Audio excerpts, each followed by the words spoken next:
암이나 뇌혈관 질환 등 중증 질환을 앓고 있는 저소득층 환자들의 의료비 부담이 크게 줄어들 전망입니다.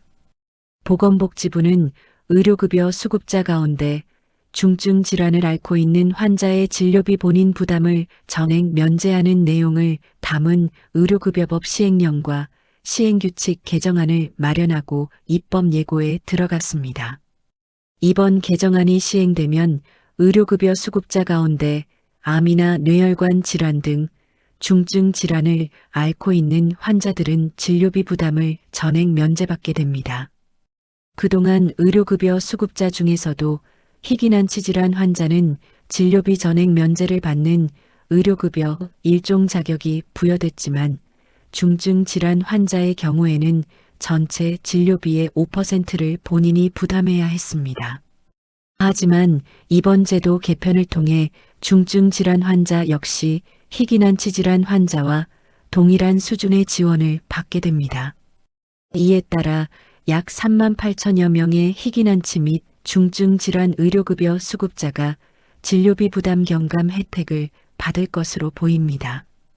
보건복지부는 이번 조치를 통해 약 35억 원 규모의 본인 부담 진료비가 감면될 것으로 예상하고 있습니다. 개정안에는 의료 이용 편의를 높이기 위한 제도 개선 내용도 포함됐습니다. 중증 질환을 앓고 있는 의료급여 수급자가 2차나 3차 의료기관을 이용할 경우 의료급여 의뢰서 없이도 진료를 받을 수 있도록 제도를 개선했습니다. 또한 환자의 치료 선택권을 확대하기 위해 선택의료급여기관을 추가로 지정할 수 있는 특례도 마련했습니다. 이번 개정안은 의료급여 대상 희귀난치 질환의 범위도 확대했습니다. 다제내성 결핵과 특발성 폐섬유증, 지중해 빈혈, 발작수면, 허탈발작 등 37개 희귀난치 질환이 새롭게 추가됐습니다. 이에 따라 의료급여 혜택을 받을 수 있는 희귀난치 질환은 기존보다 늘어나 총 142개 질환으로 확대됩니다. 다만 일부 제도는 형평성을 고려해 조정됩니다.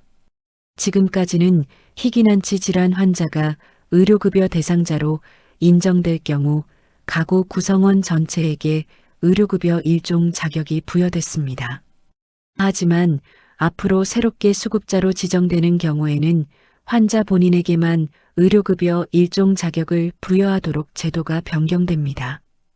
기존에 이미 의료급여 희귀난치 질환으로 인정받은 가구의 경우에는 해당 환자가 의료급여 대상에서 제외될 때까지 기존 자격이 그대로 유지됩니다.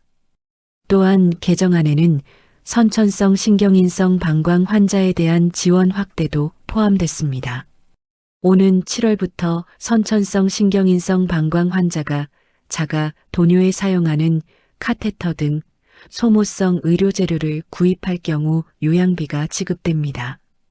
이는 환자들이 지속적으로 필요한 의료용품을 보다 안정적으로 사용할 수 있도록 하기 위한 조치입니다. 아울러 긴급하거나 부득이한 사유로 의료기관이 아닌 장소에서 치료를 받아야 하는 경우에도 의료급여 지원이 가능하도록 제도가 개선됩니다. 이 경우 발생하는 비용은 현금 형태로 지원될 예정입니다. 보건복지부는 이번 제도 개편이 중증 질환과 희귀난치 질환을 앓고 있는 저소득층 환자들의 의료비 부담을 크게 줄이고 치료 접근성을 높이는 데 도움이 될 것으로 기대하고 있습니다. 한편 보건복지부는 이번 의료급여법 시행령과 시행규칙 개정안에 대해 입법 및 행정예고 기간 동안 의견을 수렴할 계획입니다. 개정안에 대해 의견이 있는 단체나 개인은 오는 6월 18일까지 보건복지부에 의견서를 제출할 수 있습니다. 개정안의 자세한 내용은 보건복지부 홈페이지를 통해 확인할 수 있으며 관련 문의는 보건복지부 기초의료보장과로 하면 됩니다. 이번 제도 개편이 시행될 경우 중증 질환과 희귀난치 질환을 앓고 있는 의료급여 수급자들의 의료비 부담이 크게 줄어들 것으로 전망됩니다.